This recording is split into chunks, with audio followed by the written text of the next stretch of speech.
Untuk nomor 21, kita dikasih dua informasi, dua kecepatan di sumbu X sama sumbu Y. Yang bilang Vx-nya itu, ya terhadap T ya tentunya. Itu adalah 6T-2. Terus kita dikasih tahu juga Vyt-nya itu 2T tambah 6 ya. Itu artinya si benda ini dia bergerak dengan sumbu X dan sumbu Y di saat yang bersamaan ya, sesuai waktu yang tertentu seperti itu. Nah, diceritain katanya ketika T-nya 0, ketika T 0, kita dikasih dua informasi yang bilang X 0-nya adalah 1 meter dan Y 0-nya atau ketinggiannya biasanya konteksnya itu adalah 2 meter. Itu artinya teman-teman kita akan pakai integral dan ingat di integral itu nanti kan ada plus C-nya. Jadi pastikan betul kalian nggak lupa nginput X0 sama Y0-nya. Nah, yang ditanya berikutnya adalah ketika 1 detik,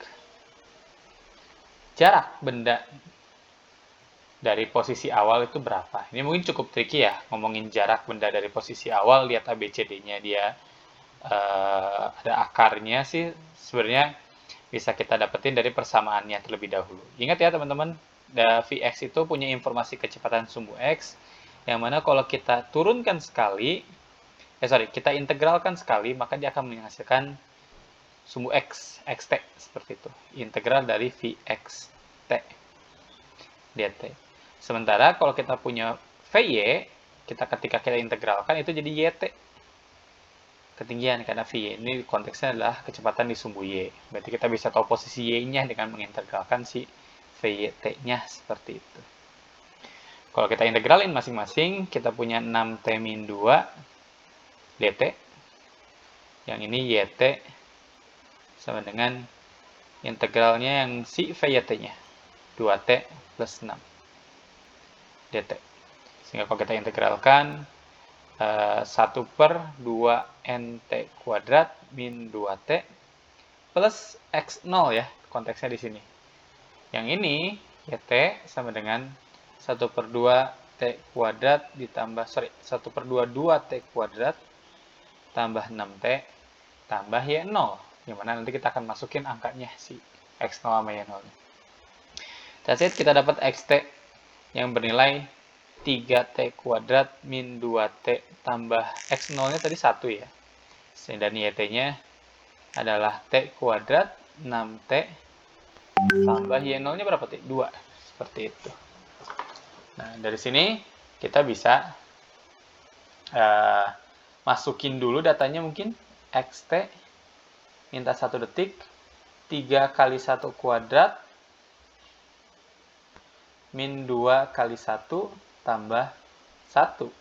Sementara untuk Y1-nya atau YT1-nya itu adalah 1 kuadrat tambah 6 kali 1 tambah 2. Karena ditanyanya jarak, logikanya sebenarnya X-nya ya, harusnya yang ditanya tuh.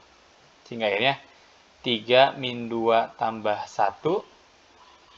Sehingga yang Y1-nya juga yang ini akan menghasilkan 1 tambah 6 tambah 2. Sehingga hasilnya adalah 2, 3 kurangi 1, 1 tambah 1, 2. Sementara yang Y1 yang ini, dia akan menghasilkan 7 tambah 2, 9. Seperti itu. That's it, kita dapat 9 sama 2 di situ. Cuman, tentu nggak ada jawabannya ya kalau kita lihat di ABCD-nya. Itu artinya yang ditanya bukan jarak dalam konteks X-nya doang. Itu artinya si posisinya mungkin yang ditanya harusnya kalimatnya. Adalah akar dari 2 kuadrat ditambah 9 kuadrat. Jadi si posisi IJ-nya. Jadi kalau gue bikinin dulu si vektor posisinya sebenarnya sebelum ke sini. Kita tahu di ketika 1 detik tuh dia bendanya itu ada di 2I tambah 9J. Sesuai koordinatnya ya, X-nya berapa, Y-nya berapa. Tapi karena nanya besar R-nya mungkin, maka besarnya adalah 2 dikuadratin tambah 9 dikuadratin. Kalau gue hitung kan sebenarnya 4 tambah 81 ya. Akar 85 berarti harusnya. Jadi mungkin konteks jarak yang dimaksud itu kayaknya bukan jarak deh harusnya, tapi posisi ya. Harusnya posisi. Kalau jarak doang sih secara logika X-nya harusnya yang ditanya. Tapi karena kebetulan nggak ada dan kebetulan kita cari besar si posisi. Ini posisi namanya. Ternyata ada, ya berarti yang ditanya adalah posisi harusnya. Seperti itu. Nih si A. Itu si nomor 21.